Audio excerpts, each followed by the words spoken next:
Hello, welcome to today's session, Coaching, Mentoring and Peer Support. My name is Kevin and I look forward to spending some time with you today. I would like to start by acknowledging the traditional owners of countries throughout Australia, including where you are today. I pay my deep respect to the elders past, present and future. Currently on screen is a blue PowerPoint slide deck with some text and videos, several video boxes with our guests and Auslan interpreter. I, the host, am a fair-skinned man with brown hair and today wearing a blue shirt. Welcome everyone to Creative Connections. I hope that you are well. I will soon introduce you to today's speaker, Professor Judith McLean. Judith will be exploring coaching and how we need to support each other, now even more so than ever. This webinar series has been developed to support you and our sector through immense time of change. They are bite-sized and are happening regularly throughout the week, and we are planning to do so for the next 3 or 4 months. So far, we've had some amazing speakers join us, and we look forward to continuing to learn together to explore how we will adapt our leadership, our practices, and our digital capability. These sessions are for you. Please share them and share this opportunity with others if you think that they will be useful to them. Also, I would like to just quickly introduce you to some people behind the screens today. The team here at the Australia Council who help in making all of this happen. Firstly, we have Laura, who is helping us with all of the technology. Then we also have Ian, who is managing our Q&A and helping answer some of the questions you might have. And then also Francis, who is engaging with you in our chat room. On that note, I'll actually ask Francis to review a couple of housekeeping items before we start. Hi, Francis. Hi everyone. Thanks for joining us today. Now on screen is an additional video of myself, a woman in my 30s with shoulder length, straight brown hair, fair skin and blue eyes. Today I'm wearing a red-orange jumpsuit and you can see my flat in the background. Firstly, live captioning is now available via Zoom, as you hopefully have noticed at the bottom of your screen. If it's not started automatically, you can click the CC button on the bottom of your screen there. If preferred, you can also expand the captions screen to read the full transcript, which will appear on the right-hand side of your Zoom window. You can also change the size of your text in the subtitle settings if you'd like. Today we'll be using the polling feature that will automatically appear with questions that we invite you to answer. These questions are optional, so if you prefer not to answer these, you can just hide or exit the poll when it appears. During the session, we also invite you to engage with each other on the chat. Feel free to share your ideas, links, examples that relate to today's topic. But also note that unfortunately with the new security measures on Zoom, it means you can no longer copy and paste or click on hyperlinks through the chat. Again, we'd love to hear from you. If you have a question at any point throughout the chat, throughout the session, please feel free to send it through the Q&A tab at the bottom of your screen. We'll be answering your questions at the end of the session and also may invite some live questions. If we don't get a chance to get back to you though, please feel free to send us an email and we'll get back to you in the coming days. And finally, a recording of today's webinar will be available after the session, which we'll send to you via email also. Cool, thanks so much, Kevin. Handing back to you now so we can get started. Thank you, Francis. Currently on screen, we have a PowerPoint slide to introduce our guest speaker with some text and an image of a woman with light hair shot in portrait format. Professor Judith McLean is the lead facilitator of the Australia Council's Arts Leadership Program. And Judith and myself have been working together for the past 5 years.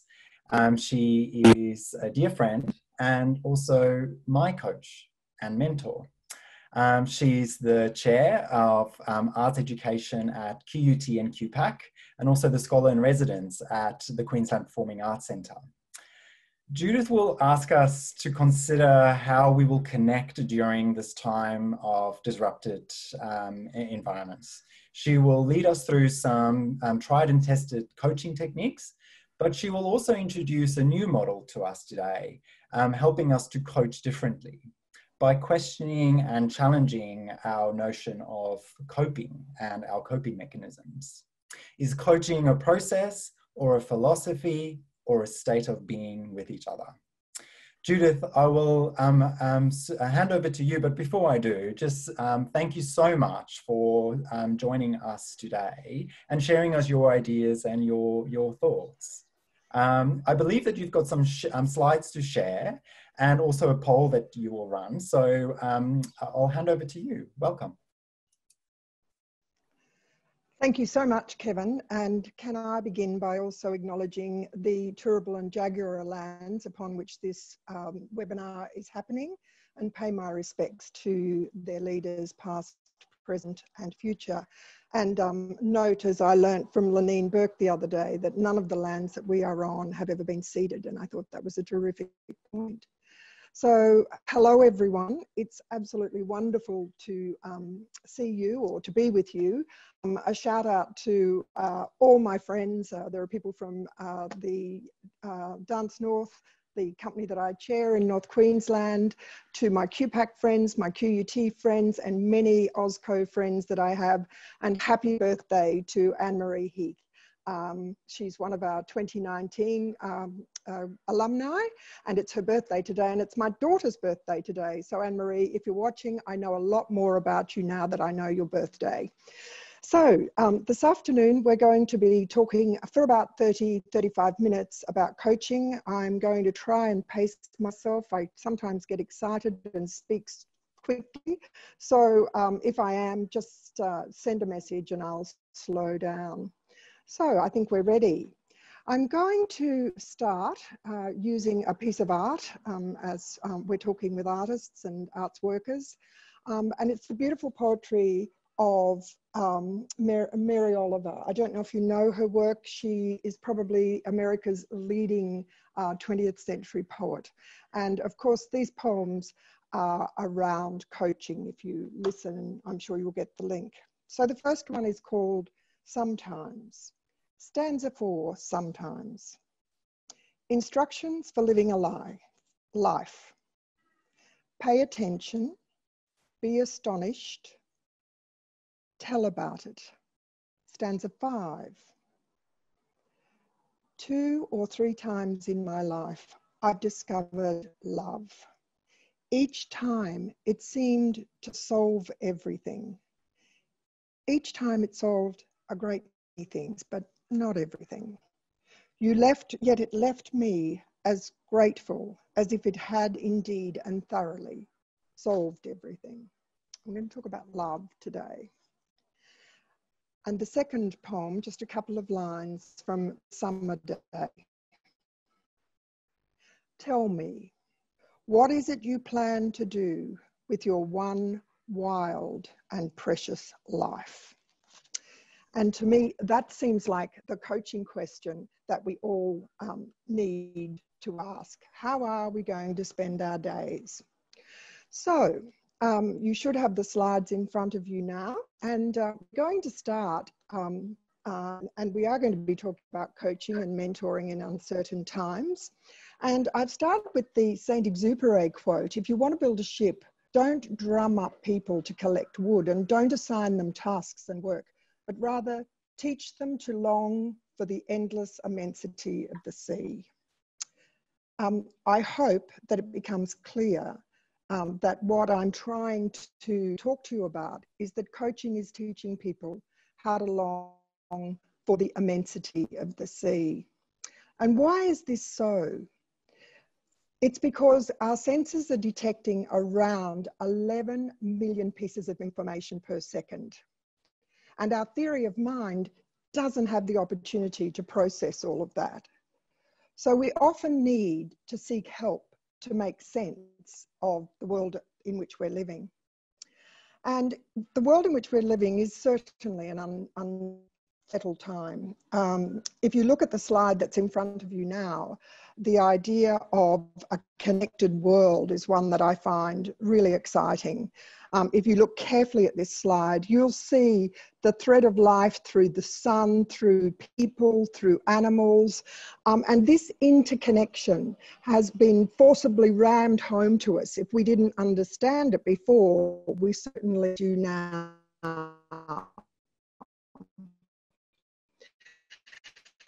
And so I guess more, how in the future we're going to have better globalism. I was listening this morning to Late Night Live, and the head of an Oxford college called Golden was talking about the fact that 500 times more money is spent on defence than waging war against things like pandemics. So this is a golden opportunity to make changes. I've learnt lots over this time, thanks to a friend of mine at QPAC, Katie Woods. I've learned that trees actually communicate with each other. Tim Flannery talks about trees communicating due to their long lives, and that they live 115 times longer than human life. I mean, these kinds of things that we're learning about the planet that we live on mean that there's an opportunity to learn a whole lot of new things. Go on to the next slide. So before we do, one of the first things in coaching that we need to do is we need to make sure we know who's online, who we're dealing with. So could we take a moment, Laura, would you take a moment? And we're going to just do this poll. There's quite a lot of you online, as I can see, so we'll get some really good information about the sector. So there it is. The first question is, how comfortable do you feel coaching? So we'll get a sense of where I should be pitching this. And then the second one is, would you feel comfortable coaching? And if you can hit more than one of those, it's okay as well. That'll give us a sense of the spread that we're dealing with today. So let's just take a moment to do that.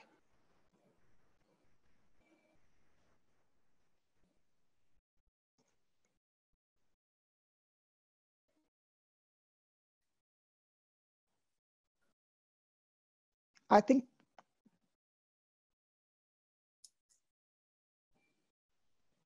we might keep going because it might take quite a while to get those in. Okay, thanks for doing that. And Laura, you can indicate when you have got those results, or because it would be good to have that information.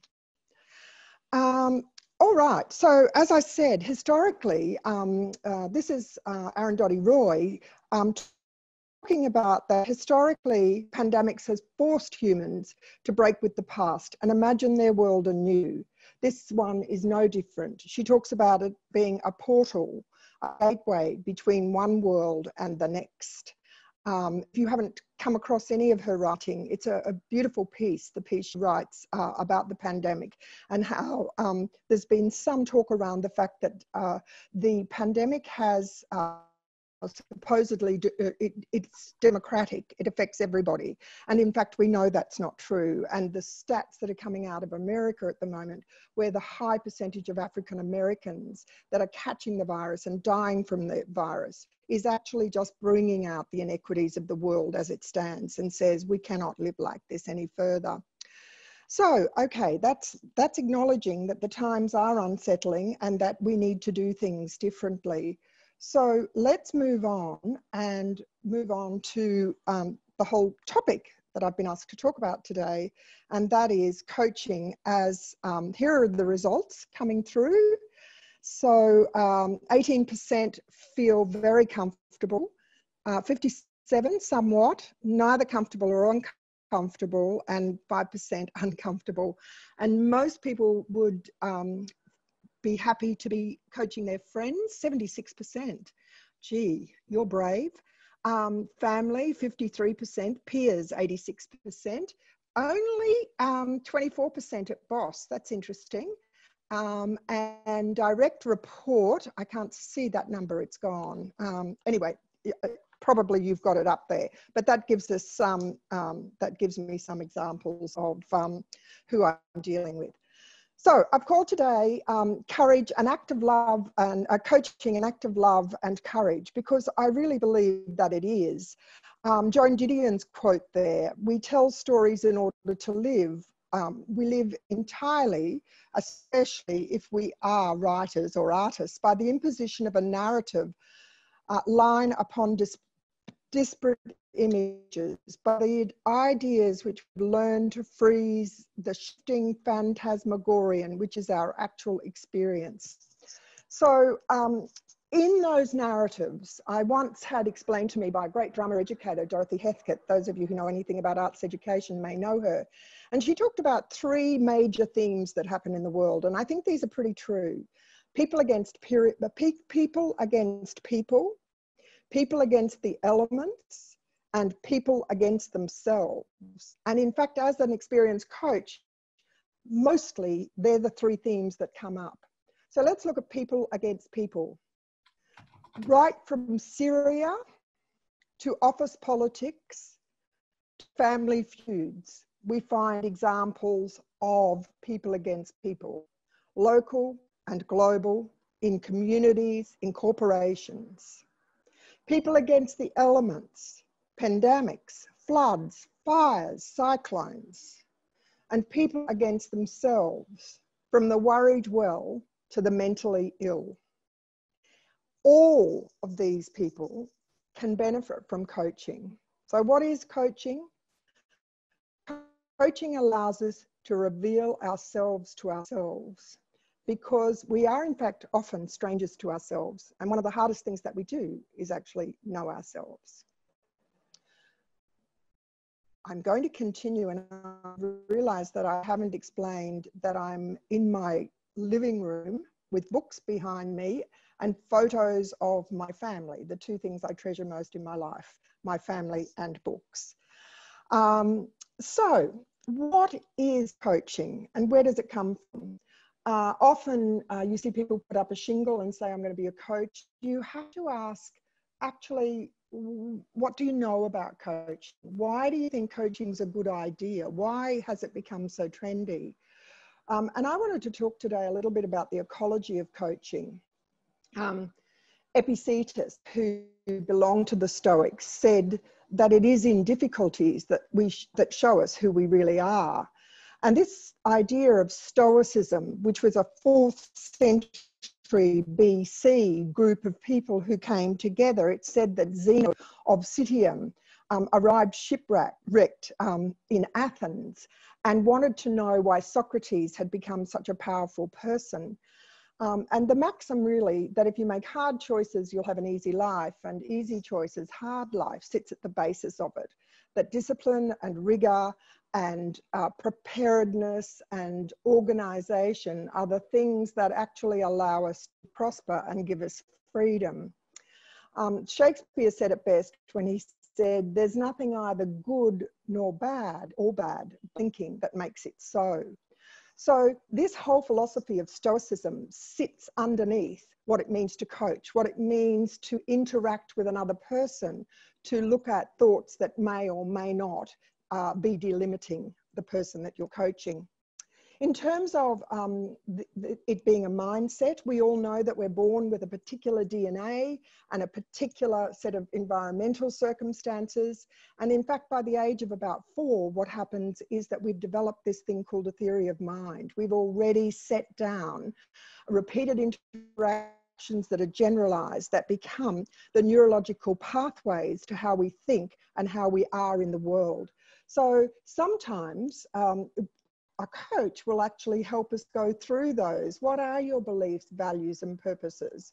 And your principles? And do they need updating? Are they assisting you, or are they inhibiting you? So what really matters in your mindset? Where do you put your focus? And of course, then there's the practice of coaching, actually helping people walk away, move away from their illusions, and actually see the world as it really is. So that's the ecology of coaching. So today what we're going to be looking at is, what is coaching? What's the purpose of it? What does a coach do? What is a coaching alliance? And what are some models for coaching? And we're going to introduce a new one. The quote here by Luke Ferry is from a book called On Love, a philosophy for the 21st century. And in this book, he talks about a new era in the history of thought and life. And it's prescient, this book, because he takes us through an historical view of where bodies of thought and systems and paradigms of thought happen. And it's his belief that the 21st century needs to rethink love in all its manifestations, but particularly caritas and particularly agape, the kinds of love, caritas, loving kindness, agape, a love of the spiritual and a love of the other. These kinds of love actually made an impact in the way policies are made. And when you see what is happening in the world today, then you see that he has, it's good to read a philosopher who has a very strong opinion of that. David Hume is another one that people may know, talks about love. So what is coaching? Here's a slide that shows pretty clearly, with coaching sitting in the middle, and to my left, you'll see that it focuses on performance. To my right, you'll see that it focuses on potential. So let's have a look at those, starting from the managing. So when we manage, we actually set people a task and we ensure that that happens. It's a transactional kind of being. When we teach, we have anything in teaching that ranges from direct instruction right through to discovery learning. When we mentor, our mentoring is around agreeing to look after someone in terms of helping introducing them to someone, perhaps perfecting a skill, perhaps just making sure that there's a friendly voice. To me, mentoring has always been a looser kind of arrangement. But when you enter into coaching, you enter in to say, there is something in my life that I want to have changed. There is something that I want to develop or I want to get better at. Then we move to counselling, where we say, a coach might well say, look, I've gone as far as I can with you here. There seems to be something, perhaps it's pathological, perhaps it's just a rut or a trap that I'm not able to get through, and I'm going to send you off to get some counselling. Therapy is a commitment to a longer term process. It might be short, but it's a commitment to a longer term process to actually work on particular problems. And there are all kinds of therapies, CBT, psychoanalysis, all sorts. And then if that fails, then there's mediation, where actually the decisions are your help to make the decisions. I hope that helps on getting some clarity about what's what. Why do we need this? Well, because we're animals. It's a frightening thing, but we are. And because our neurological mechanism has been quite caught up with how developed we are, we still have this thing called the amygdala. If we just want to do this together, if we want to put our thumbs inside our palms, tuck them under, and if we want to wrap it over, what we have is a brain, and it's in this part of our brain that we call the limbic system, where the amygdala sits. And what happens is that traditionally, you'll know this, animals had to look after themselves, so it's an animal response. And what happens is, before it can go to the neocortex, the newer brain, and be thought through, in fact, we often are triggered, so that if we fight, we will try to avoid something, and that will be through anger, and it can lead to terror if it's not addressed. Sorry, flight can lead to avoidance, and it will lead to terror if it's not addressed. If we fight, not flight, we often get very angry, and this can lead to rage. Freeze, we can often just freeze and stay still, and if it's not addressed, it leads to terror. And there's a new one that we'll be looking at lately, this idea of flock. If we are humiliated, often the way that we will take that out is by scapegoating someone. So what is then the purpose of coaching? Well, it's to face reality and not ramp up our delusions any further than they are ramped up. But it's more than that. It's to provide a safe space. You'll hear this term, the holding space, a lot. It's to reflect and examine what's going on in your life and whether or not it's helping you, making you larger, name emotions, to improve your emotional palette. We call it affect regulation psychologically, to increase insight into who you are and how you operate in the world. But more than that, to create new stories, new neurological pathways about yourself, the world, and others. And often coaching offers you moments of intense subjective significance. Having had a bold and adventurous life and having been married twice, I will never forget the time with my coach where I was trying to work out, after a particular relationship had failed pretty spectacularly, and me thinking that I'd been a good person in the relationship, this coach offering me this one insight that really changed my life. And the insight was this. And so picture Judith saying to her coach, but I really can't, I mean, I know that I'm not perfect, but what happened? And I can remember the coach saying to me, Judith, you may not have held yourself as well as you thought you had held yourself. And it was like an atom bomb had exploded just in that moment. And there was a great trust between this coach and myself. I was able to start to pull apart how my 50% of the relationship failing had occurred. Moving on. So what does a coach do? A coach loves. You're not going to read that in any of the textbooks. You're not going to read that in any of the literature. And I want to use this wonderful quote by Julian Burns in his History of the World in 10.5 chapters. He says, you can't love someone without imaginative sympathy, without beginning to see the world from another point of view. You can't be a good lover, a good artist, or a good politician without this capacity. Show me the tyrants who have been great lovers.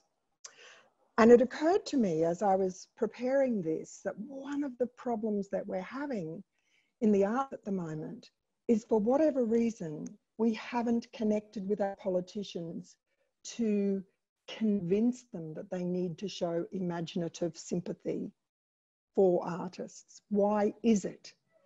What is it about the year of full-time employment that says to them, those people are more deserving than another? So a coach needs to be able to lead themselves, to be able to be there, to listen deeply, to set aside their own thoughts, to do what, to do in the U theory, Otto Scharmer talks about, and that is to let come, not to have their own thoughts about judgment, about what the coachee is giving you, but actually just sit there and let come what happens. A bit like playing with children. When you're watching children play, you're not trying to direct the play, you're just trying to experience it. And it's similar for a coach. D.W. Winnicott, who's a wonderful pediatrician who's coined the term the holding space, he talks about this thing called reverie, that you sit with a child, and I believe you sit with a coachee, and the space is theirs. The space is theirs to do, to talk to about what they want. And this can either be consciously picked up through words, through languages, through intentional silences, through behaviors, being late for a coaching session, or failing to show up, those sorts of things, but also in unconscious behavior. And that is silences, sighs, resistances, not answering the questions that are being asked. Parapraxis, it's a Freudian term, but the term actually means, you know, when I say, having been married more than once, when I call my husband by the previous one's name, you know, those kinds of slips of the tongue that happen. So what does a coach do? A coach is totally there for the coachee. And why I'm calling it an act of love is because it's the closest association I have at actually being there unconditionally for somebody. So what is this coaching alliance? You'll see, going back to the slide that I had before, once it becomes an alliance, it's helping them in the left hand to help themselves. You cannot, the worst kind of coaches are coaches who tell, who have a series of points that they want to get through, and who have judgment. All of the knowledge that people need resides in them. And it's with prompts and careful listening that people are able to help themselves. So, one of the most important things, I think, though, and I'm not going to spend too long on these, I'm watching my time, is that good coaching, and this is a direct rip-off from Parker Palmer. I've put his book here, The Courage to Teach. Every person working in the arts should read this book. It's called The Courage to Teach, exploring the inner landscape of a teacher's life, but it could be anybody's life. And that's the other thing about a coach. They have to have a clean inner life. They have to have done the work on themselves to be good coaches. People think that they're good at a particular skill and they can become a coach. Well, that may be so in athletics, but I wouldn't call them coach. I'd call them trainers. A coach comes from the quote, let me read the quote. Good coaching cannot be reduced to technique. Good coaching comes from the identity and the integrity of the coach. Let's just take a moment and think about that. And maybe think about a coach or a teacher, because teachers can be coaches as well, that has made a mega impact on you. I can't see the chat line, so I'm not sure what's going on, but I'm hoping that there's some discussion, and I'd love to hear your thoughts about someone who didn't rely on the curriculum or didn't rely on the content, but actually it came from the who of who they are. There's a lot of research around that says that the who of who you are in the coaching or teaching area amounts to about 80% of what gets known. People never forget anything that is based on feelings and connection, but they do forget things that are based on fact. You think about that. Think about all the facts you've learnt in the world over your lifetime and how you can't recall them all. But if I asked you to actually recall particular incidents of great quality experiences, I bet you can remember them. But having said all that, this first model that I'm putting up is for those people who really haven't had much experience at coaching and would like to start. It's a very simple one. It's called GROW model. The G stands for the goal. So what do you want to get out of this? There's a problem with this. Really, what should sit around this is establishing a relationship with the person, at least introducing yourself, at least asking them something about themselves before you get out on this. Of course, that makes sense. But what is it that the person who the coachee wants? What do they want? Get a promotion. They want to be heard at work. They want to stop being late for meetings. Okay, so what's the reality? What's happening now? What options are available to the person? And the will, the desire to do something about it. What will you do? This is prolifically written about, and I'm not going to spend any more time on it because you'll find lots on the web. The next one that I want to talk about comes out of QUT, a colleague of mine called Jeff Abbott. Shout out to you, Jeff. And it's called the E-FIRE model. It's more complex, it's more beautiful in that any of these circles, we can begin with any of these circles. It's not linear. It can begin anywhere. So inquiry through systematic exploration of multiple perspectives. So what is it you want to get? Why do you want to get it? How do you want to get it? Who says you should get it? Reflecting on what's happening. Then you might go up and frame or reframe what the question actually is. And then you might go and experiment and try out some of the ideas that a coach works through with you. But what sits at the heart of this and why this is more sophisticated and I think a really great model is because the energy sits at this. So what are the values, the purposes and the relationships of both the coach and the coachee? Again, there's lots to read online about that. But I want to take you now into a new model that's hot off the press. My colleagues, Dr. Georgia Seffrin and Luana Dunn, who's a colleague, we have been working in our small business called 3 Minds and getting pretty cranky at having a look at circle of influences that have been popping up on screens everywhere and saying, this is how, this is how you can influence, and this is in COVID times, this is what you should be doing. And it was things like, who you can influence, and ultimately in the learning phase, well, even though you don't know where you're going now, you should know where you're going.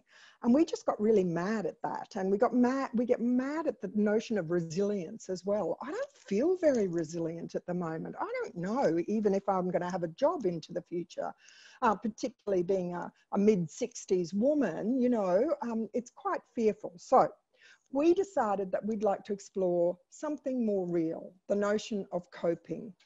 And I won't read it to you because it's up there and you're able to read it. But so we started to explore this notion of coping, and we've come up with a coaching model that we think is very exciting. Here it is in all its maroon, yellow and pink.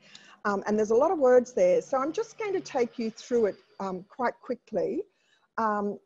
We identified, and some of this was actually planned and some of it was the wonderful creative process of serendipity. It's come up really well. So if you look at the fear zone, the limiting belief that people have, there are 5 major limiting beliefs that people come to us in coaching with.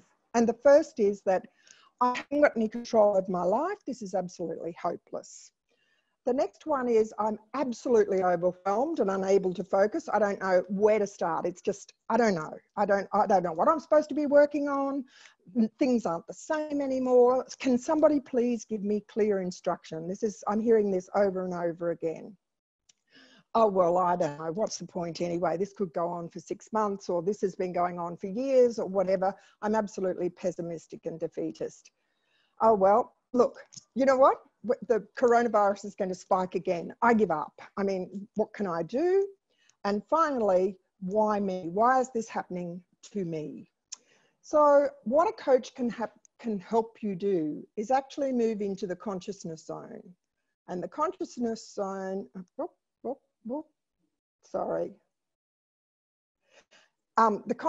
consciousness zone actually asks questions about your mindset. Where did those ideas come from? Is this thinking helpful? Can you nominate a time in the past where you also felt that life was hopeless? What might sit behind that particular mindset or that theory of mind? I don't know where to start. What might be possible? And if things are possible, what responsibilities could coexist with that? How can I think about this differently? What's the opportunity here? Who else is feeling like this? Moving out to the coping zone. I have faith in myself and others. I focus attention on what I can control. We call this benefit finding. I actively engage with ways to make sense of life.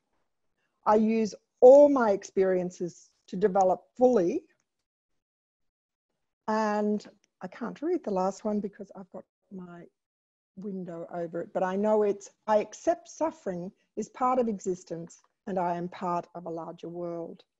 So it's a model that we're very proud of, and we've just started using it with clients, and certainly we are aware the art sector is hurting, and there's an email at the end of my presentation, and myself and my team are happy to do some pro bono work or pay as you go.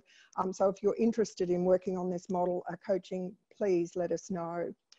What we know is that people who cope effectively believe they can influence life events, and they have full faith in themselves, and I've just been through those, so I'm not going to go through them again. So I'm just about ready to wrap up, but I wanted to leave you with a quote by David White, the great Welsh poet, who says to have a temporary isolated sense of power over all events and circumstances is a lovely illusionary privilege, and perhaps the primary and constructive conceit of being human. And finally, the salient, if obvious point to make about lockdown is that when you can't go outside, there's only one place you can go, further in. That's not always the best place to be, especially when you can't get out, but it's also the only place where real change can occur. So, as I said, as we work through the thread of mind, there's my address, and I'm happy to take some questions, but here's an opportunity to actually do some coaching or to be coached. Thanks, Kev. Thank you, Judith. That was really insightful, and I can see how that can immediately be used with some conversations that we're all having with our peers and our friends and colleagues. If it's okay with you, Judith, we'll open up for some questions, and I invite everyone to please ask some questions through the Q&A section that you can find at the bottom of the screen, and we can sort of see some of those coming through now. Judith, is there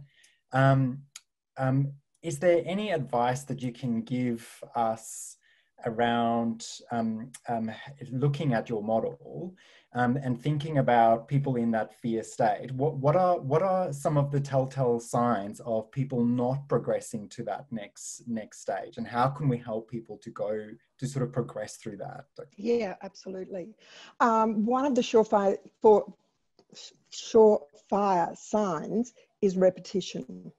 Hearing the same answer back, albeit in different ways, but people who are stuck and who really aren't able to see the problem from other perspectives. So if we in coaching find that someone is telling us and retelling us the same variations of stories, what we try and do is use different ways of getting them to look at the problem. So what would X say? What would Y say? What would you say if you were inside the event yourself? What would you say if you were outside the event? What would you say if you... So really looking at different models and different ways to access the presenting coaching problem. Does that answer your question, Kevin? Okay, well, we've got some other questions coming in from people. But before we do, Judith, just briefly, previously there was a slide that was on screen and you didn't get to read it. It's the definition of coping. And if you don't mind, I might just quickly read that for some people who need that. So just bear with us, everyone. So the definition of coping, thanks, Judith.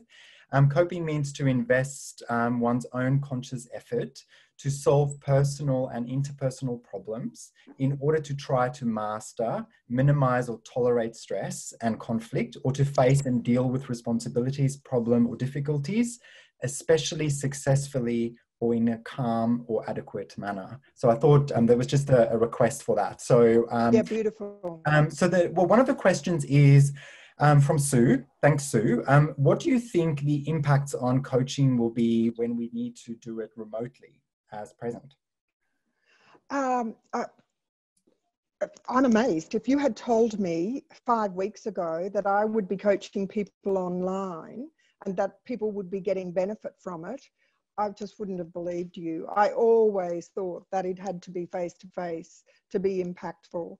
And in fact, people that I'm currently coaching are telling me, particularly people who've experienced both, are saying it's different, but absolutely, it's different, but it's not different, if you know what I mean. So the possibility to hold the reality that life can't be as it is, or has been and will change, and things will become the new normal, means that we have to adjust. And technology is so good. I mean, it's amazing that you can see every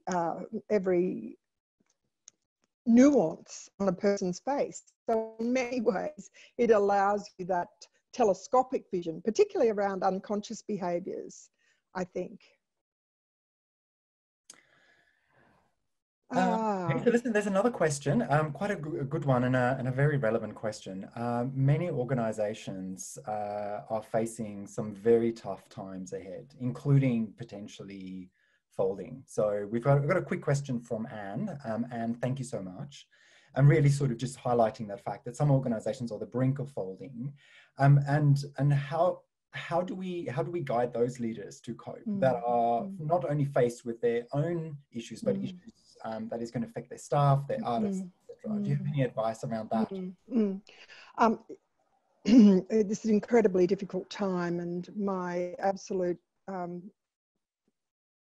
my heart, my whole body goes out to them. How can we help? If there is an inevitability that the best thing for the organisation to do is close because it must close, then we really are dealing with grief here. And so the people, the staff will need some counselling and coaching, well, counselling if it's very deep grief. But if we're able to see people, able to work with people to show them that it is not the end of the world, that there will be other opportunities, and we just need at this moment to cope. And coping's okay. You don't have to be resilient in it. You don't have to be absolutely up. That you can feel sadness, you can feel anger, you can feel those 7 stages of grieving that Kubler-Ross talks about, and that you have a place where you can be held, that people can hold you through this, then that would be my advice. And that's why we're offering at this moment affordable coaching. And I don't want it to be a plug for us, but there have to be places where people can go and have that kind of coaching, because people need it. You can't, you know, I mean, there's rage. Some of the arts organisations that I've been working with, there's absolute rage that this has happened. So we need to focus on working through the steps of how do we deal with the reality, what could be the new realities, how can we continue to commit to the field that we're in and make a difference in the world. Well, Judith, I think that's all the time we have for questions at the moment. But before we wrap up, I think you have just a quick final exit poll that we want to run. Shall we quickly run that now? Yes, that'd be great. So Laura, if you can quickly run the poll, and if everyone can just quickly answer those 2 questions. But as we finish, Judith, is there any sort of final thoughts that you want to leave us? Well, I'm interested to go back to the initial Saint-Exupéry quote and ask people if they can see the connection in what I'm talking about with coaching, that rather than teaching people step by step, if you do this, this will happen, that coaching is much more about the immensity of being human. It's much more about the possibilities that exist within us, whether or not we are facing dire troubles, as many in our community are. It's much more about learning, how do we set about wondering how things can be other. That wonderful French philosopher Foucault talks about, how do we think the unthinkable? And that's what I think we've got to be doing in this time. And while feeling desperately anxious and sad for those people in the community that are that are suffering. At the same time, I'm feeling that if we can just cope and get through, then there'll be a whole lot of new opportunities. Great. Thank you so much again, Judith. Shall we quickly show the results of those questions as well? Laura, yeah, that'd be great if we could.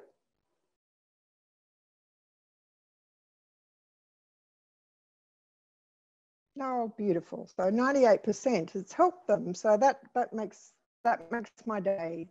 Thank you so much. It's a new thing for me, so I was quite anxious about coming on and doing this talk. So thanks for your support, everyone. You've done beautifully. Thank you so much, Judith.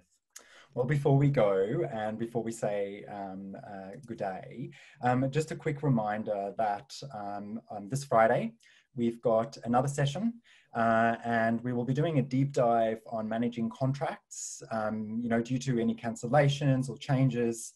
And we've partnered with the Arts Law Centre of Australia, and we'll be joined by senior lawyer Suzanne Derry, who will provide us a bit of an overview of some of the key concepts that we need to think about. I'm sure we've all heard about concepts like force majeure, but what other options are there available? So if you or anyone else is involved in contract renegotiations or contracts being cancelled, please join this Friday.